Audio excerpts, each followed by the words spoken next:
Même si chaque parcours est unique, au fond, nous sommes tous traversés à un moment ou un autre par les mêmes questions. Est-ce que je mène la vie que je suis vraiment censée vivre? Est-ce que j'ai fait les bons choix? Est-ce que je suis destinée à faire quelque chose de spécial? Par moments, on a l'impression d'avoir les réponses ou on a la certitude d'être sur la bonne voie.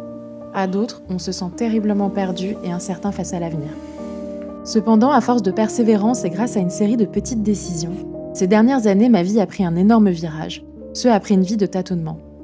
30 ans de leçons que je souhaite partager avec vous à travers 2 secrets très simples à appliquer pour vous permettre de trouver votre voie.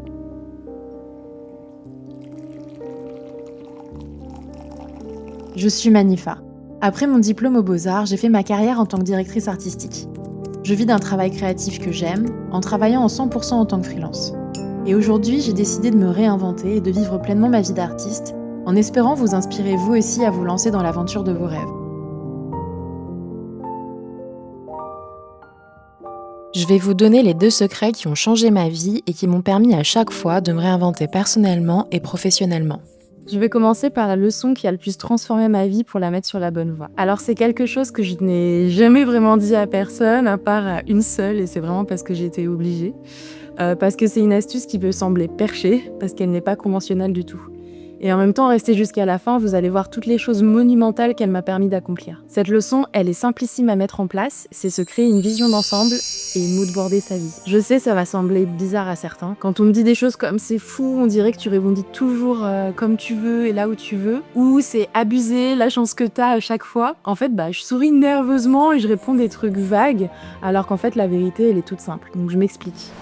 Ma première carrière créative, ça a été celle de photographe. Et avant chaque shooting, je faisais ce qu'on appelle un moodboard. C'est une planche d'images, de mots, d'inspiration pour me permettre de préparer le shooting. Maintenant, je fais la même chose, mais pour ma vie. Généralement, ce tableau de vie, je le fais en fin d'année. Je commence par faire le bilan de mon année passée, ensuite je fais un tableau d'images pour l'année à venir.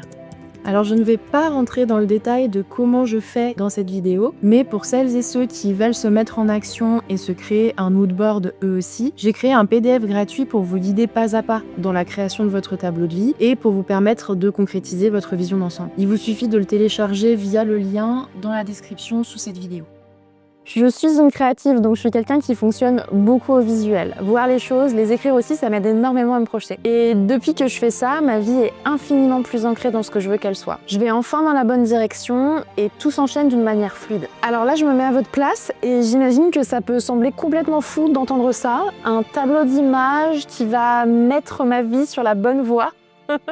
En vérité, voilà ce qui se passe. En tout cas, pour moi, ça a été particulièrement frappant, notamment avec le tout premier moodboard que je m'étais créé il y a maintenant 4 ans. Pour le contexte, ce premier moodboard que j'avais créé, à ce moment-là, j'étais en échec. En tout cas, je me sentais en échec total. C'est-à-dire que j'avais tenté de faire ma vie à Paris et j'avais échoué à m'y sentir bien et à y faire mon trou. J'avais quitté un boulot dans lequel je me sentais hyper mal et je m'étais séparée de mon mec. Du coup, j'étais revenue m'installer dans ma ville natale de Lyon où j'ai directement commencé un boulot de direction artistique pour une Instagrammeuse. Mais ça n'a pas matché du tout.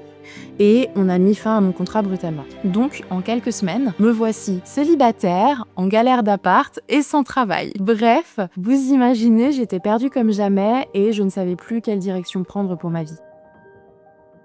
À ce moment-là, foutu pour foutu, paumée comme je l'étais, l'envie m'a pris de rassembler mes vagues idées de ce à quoi j'aspirais sur un moodboard. Donc je me suis mise à imprimer des images, à les découper pour les assembler sur une grande feuille que j'avais posée par terre. J'avais mis des images des habitudes que je voulais dans mon quotidien, des rêves que je voulais accomplir, de ma vie amoureuse rêvée et du lieu idéal dans lequel je me verrais habiter. Quand j'étais dans la partie travail, je me suis rendu compte que j'aspirais à devenir une créative indépendante.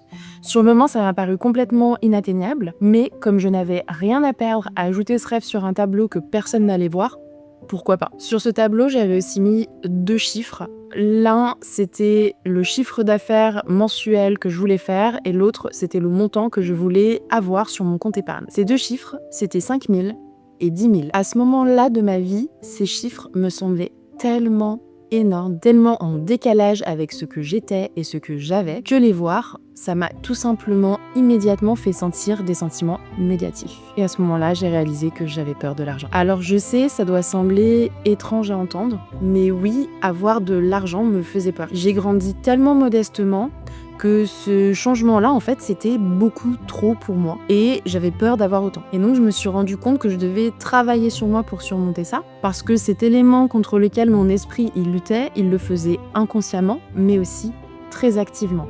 Par exemple, j'étais quelqu'un qui avait peur de regarder son compte en banque et qui dépensait tout au fur et à mesure. J'ai dû m'éduquer pour surmonter ça. Donc c'est-à-dire que je pensais que c'était juste des mauvaises habitudes que je faisais comme ça, alors qu'en fait c'était un mécanisme de défense parce que je flippais d'avoir de l'argent. Et devinez quoi ?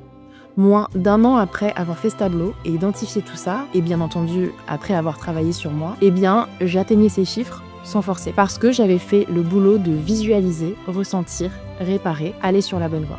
Et pour chacun des aspects de ce tableau, on reprend le même processus. Et pas à pas, je prends des décisions qui m'emmènent vers la bonne direction. Et boum, résultat.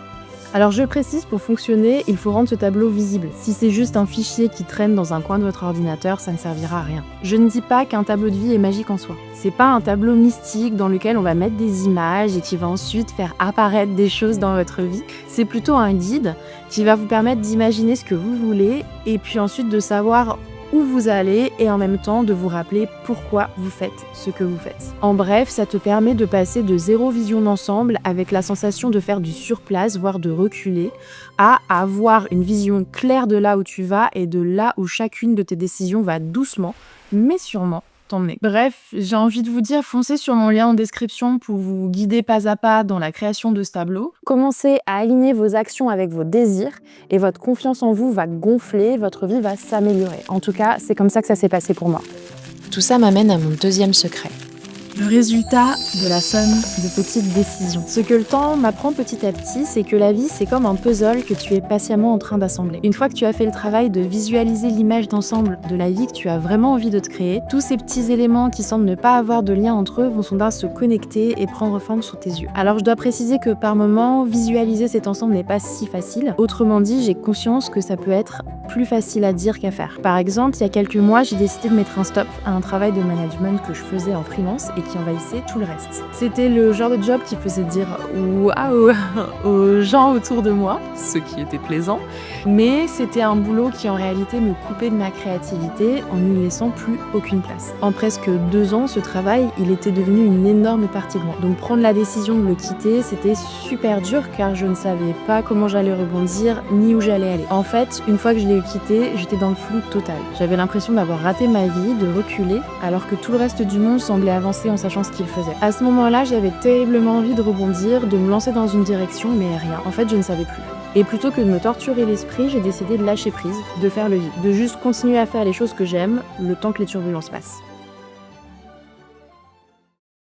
Heureusement, j'avais déjà tous ces petits éléments de mon quotidien, toutes ces petites décisions cumulées qui au départ étaient juste des images dans un tableau d'une vie que je voulais avoir et qui maintenant étaient des éléments réels de ma vie quotidienne. Ma maison cocon, ma routine sport, la peinture, le dessin, etc. Et ne pas faire l'effort de prendre du recul sur ce que tu es et sur ce que tu veux, ne pas avoir une vision de la direction où tu veux que le prochain pas que tu vas faire t'emmène, c'est comme essayer d'assembler ton puzzle sans image de référence. À toi de te créer une image d'ensemble que tu veux assembler, même si c'est petit bout par petit bout, et même si tu reviens dessus pour la réajuster ensuite. D'autant plus que tes envies, ton chemin et ta destination, en fait, elles évoluent en permanence. C'est comme quand tu assembles un puzzle, tu n'emboîtes peut-être pas les pièces du premier coup, mais à force de tentatives et de petits réajustements, ce que tu travailles à créer apparaît. Pour te créer cette image d'ensemble, pas besoin de grands gestes et d'actions spectaculaires, bien au contraire. De petites décisions comme d'avoir cliqué sur cette vidéo qui te met sur la voie pour vivre une vie épanouie, c'est déjà un pas vers la bonne direction.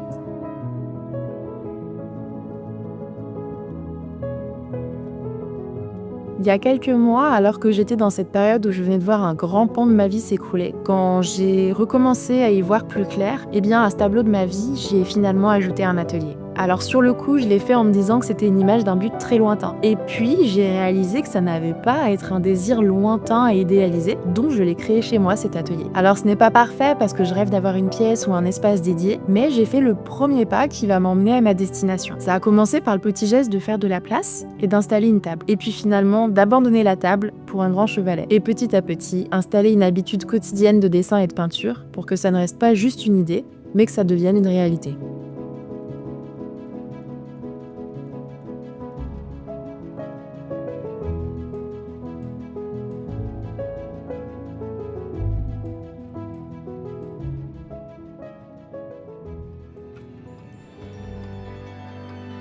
Parce que j'ai décidé d'évoluer, même si ça demandait une série d'efforts et de décisions. En l'espace de quelques mois, ma vie a complètement changé. Je dis quelques mois parce que je pense à ce dernier rebondissement professionnel que je viens de vivre, mais c'est en réalité un changement que j'ai opéré il y a 3-4 ans, lorsque j'ai fait mon premier moodboard. Et grâce à ces actions très simples, ma vie a tellement changé pour du mieux. J'ai fait la place et j'ai rencontré un homme fantastique qui est devenu mon mari. J'ai abandonné mes peurs et me suis lancée en tant que freelance à 100%, et j'ai maintenant une carrière qui m'épanouit vraiment. J'ai laissé mes peurs derrière moi et j'ai enfin accédé à une stabilité et à un confort financier. Et j'ai envie de vous dire que ces changements, ils nous amènent ici aujourd'hui. Puisque ces dernières semaines, après qu'un pan de ma vie soit écroulé, lorsque j'ai commencé à y voir plus clair, j'ai pris la décision de donner plus de place à ma vie artistique. J'ai jamais pris un tel plaisir à dessiner et à peindre avant, parce que pour la première fois, j'ai commencé à le faire pour moi, sans me soucier du regard que les autres pourraient porter sur mes créations. Et ça a tout changé.